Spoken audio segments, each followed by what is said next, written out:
Shabbat Shalom. Hope. It is a tool to overcome the darkness, and it is our greatest weapon. There's a show streaming right now. It actually has been out for a while. It's called The Last Ship. Has anyone seen it? Highly recommend it. It has 5 seasons, so it's a bit of a commitment. Keeps you busy for a while. It's amazing because it actually ran from 2012 to 2018, pre-COVID, with the very first seasons dealing with a deadly virus that pretty much almost wipes out humanity. And then there's another virus in a subsequent season that affects the food supply. So suddenly food, one by one, you're not able to eat it because it makes you sick. And then eventually there's no food that you can eat. So oddly, life does imitate art. Throughout the series, we see them face extraordinary situations. They're on this ship, they're the Navy, where they never give up hope. They never give up faith in themselves, and they never give up in the power that guides them, ultimately prevailing over adversity and the atrocities of war. We, as a people, are much the same. We have overcome extreme hardship, prevailing over adversity and evil. Today we are focusing on the Haftarah from the book of Isaiah. Of all the prophets, Isaiah is my favorite. Maybe one time we'll do a class just on Isaiah. It goes on another 3. Some people think there were 3 different Isaiahs, which aligns with our Parsha Shoftim. Our Torah portion begins with the words, I am he who comforts you. The prophet Isaiah implores the people of his time to rise up and awake from their spiritual slumber, to push past their paralyzing fear, and to have hope. Hope springs eternal. Isaiah lived in the time of Babylonian exile. The people were plagued with insecurity and wavering faith in God, disheartened, despair. The destruction, the trials, the tribulations, and the tests were so hard for them to overcome, preventing them from totally surrendering to the power and the ultimate promise that God provides, to have hope when all around them felt dark and devoid of promise. Isaiah challenges the people to wake up and cast aside their depression and their despair. Despair is debilitating and, yes, paralyzing. As anyone who has ever experienced depression or known someone who has experienced depression, it is mentally, physically, and spiritually exhausting. It is truly debilitating. It is difficult to rise up from, to shake off, to pull oneself out of. Isaiah knows this, and he is driven to compel and to motivate the people. Right now, in our cycle of Judaism, we are amidst the Haftarot of consolation. There are 7 weeks of comfort following Tisha B'Av. This Shabbat is actually right in the middle. It's the midpoint of the 7 weeks.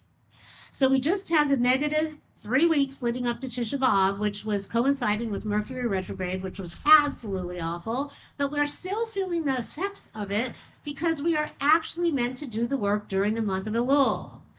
So now, after we're reeling from all this, we are meant to be consoled.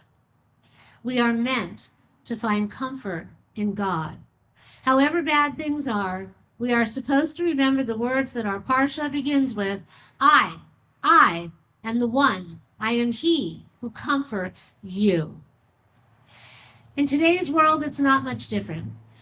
Wars being fought that threaten global peace, climates out of control, fires, drought, earthquakes, politics gone awry, the economy, the cost of living, the price of gas. We could go on and on and on and on.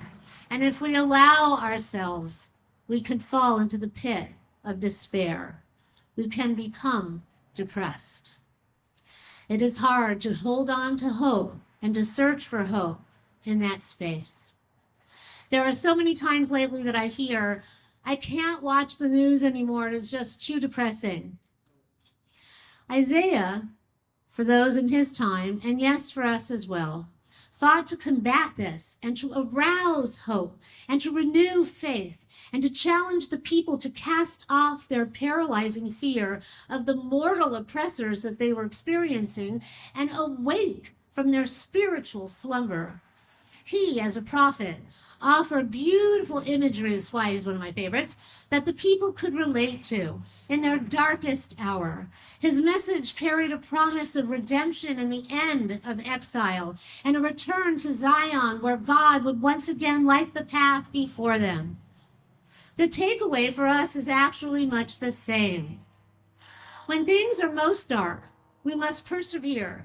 We must not despair. We must not fall into depression. And we must have faith that, yes, God is there.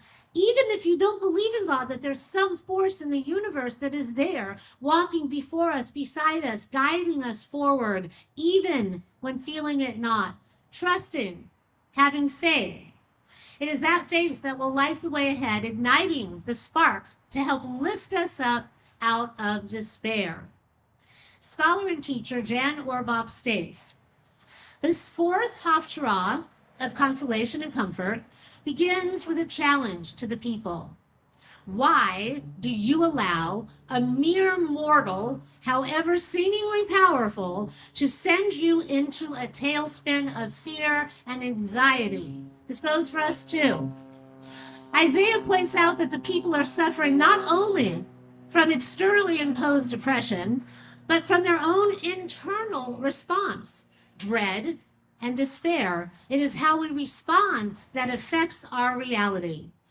This hopelessness that denies or ignores unforeseen possibility and unexpected redemption is called forgetting God. To find hope, rather, in such circumstances requires a purposeful act of imagination, envisioning and calling into being new possibilities and new paths which once seemed impossible and unimaginable, a process which might be called finding God. The prophet therefore calls the people to rouse themselves, to rise up and awaken, to re-engage their imaginations, and to participate in crafting a vision of a new reality. This is as true today as it was then. We need to not forget God, but to find God. It is an ongoing challenge. It is up to us to not give up hope, to rise up, and yes, to craft a new reality. To use the power of our imagination to push past our perceived limitations, to surrender to a higher power, and most importantly, to allow it to move through us, lifting us up and carrying us forward. Author and teacher Dr. Brad Gustafson is quoted as saying, "Some people say hope is not a strategy, but I think they might be wrong. Hope is a strategy." We are powerful. We have divinity within us. Without knowing, hope is actually our greatest strategy, and it is our most powerful weapon to overcome the most challenging. If we remain hopeful, if we are grounded in our faith, the darkness cannot overcome us. It will always be there. The darkness is always attracted to the light, and it does its best to snuff it out. It is insidious. It is lurking around every corner, and we have to be mindful and aware. Isaiah describes Jerusalem as God's chosen one, and that we are given the special status of you who drink from my hand. Yes, there has been much destruction and turmoil, but God says that the tormentors of Jerusalem will get what they deserve. It is often said that we don't know what people get in the physical realm, but they're going to get it in the ultimate realm. Today, Israel is fighting to survive amidst horrific atrocities. It would seem that the cycle is never ending, and yet the hope that is inherent in the people, as reflected in Hatikva, the national anthem, actually Hatikva meaning hope, propels them forward. They never, ever, ever forget it. Even when the children from kindergarten on are prepared to go into a bunker and to lose their families in war, they never give up their sense of hope. Their strategy that lies within that. We are a people that endures, that overcomes overwhelming destruction with renewed vigor and a resolve to keep going, to live to fight another day. There are so many people right now that are wanting to convert, especially at this time period. I had someone else respond to me, just email me yesterday. Maybe they just know they have that spark inside of them and they have resolve to keep going and want to be a part of our people. The seeds Isaiah planted are within our DNA. We can call upon them when we most despair and when we most feel downtrodden and when we most feel depressed.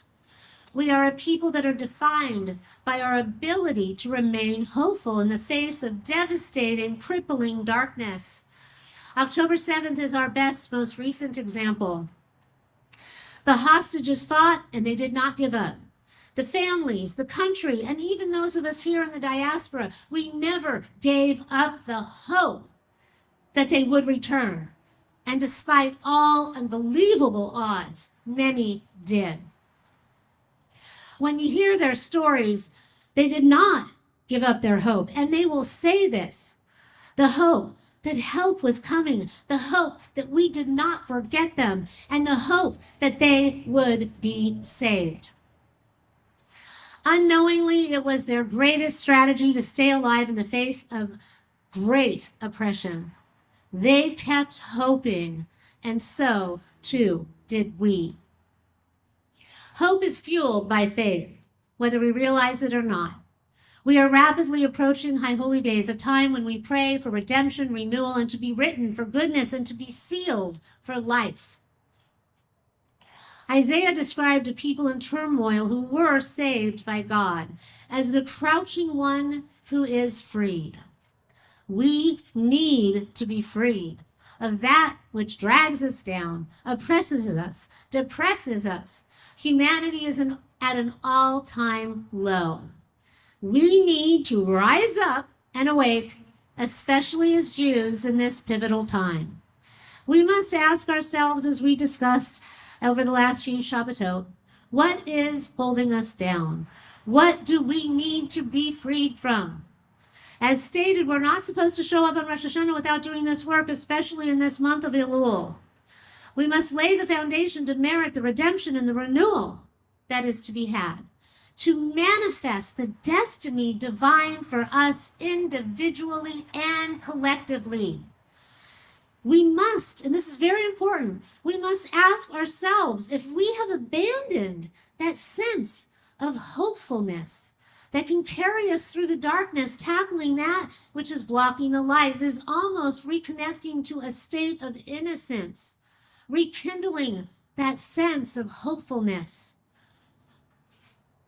In Kabbalah, hope is not considered to be a passive thing. It isn't wishing. It isn't a weak expectation. It is an extremely powerful, active force that is connected to God, that is connected to a divine certainty and an inner transformation that is possible, giving us the ability to lift ourselves up out of the abyss and to align with the light. Kabbalah defines hope into two distinctly different categories: certainty versus passive waiting. There is ordinary hope, which is passive, hoping that something might happen, which implies a certain amount of doubt. Maybe it won't. Versus certainty, an active, unwavering inner absolute. And this is where I dwell, that the light is already providing a positive outcome, that no matter what befalls us, God is beside us, in front of us, the light surrounds us, we can tap into it, and it will provide a positive outcome. Kabbalistically, then, we can use hope as a powerful tool against all that ails us. We desperately, all of us, need a positive outcome to the trials and the tribulations that face humanity as a whole. But for us as Jews, even more so, in a time of rising anti-Semitism and a very, very fragile future. There are many that are actually fleeing, making Aliyah to Israel at this time because they actually feel safer there. It is hope, it is faith, and surrender to a higher power that will get us through. It is the determination and the resolve that, yes, we will overcome oppressive forces because, yes, God is with us, walking before us, whether feeling him or her not. As we continue our journey toward High Holy Days, let us be comforted by Isaiah's words of consolation, that we, Jerusalem, are chosen, and that, yes, tormentors will ultimately get what they deserve. Let us pray that Israel will find peace, not only be written, but sealed for redemption and renewal, and may it be so for us as well. May we rise up, and may we awaken from our spiritual slumber to truly find, especially if we were forgetting or unaware of God in our lives, to find and to know God. Adonai, Avinu Malkeinu. King Yehi Ratzon, may it be God's will. Shabbat Shalom.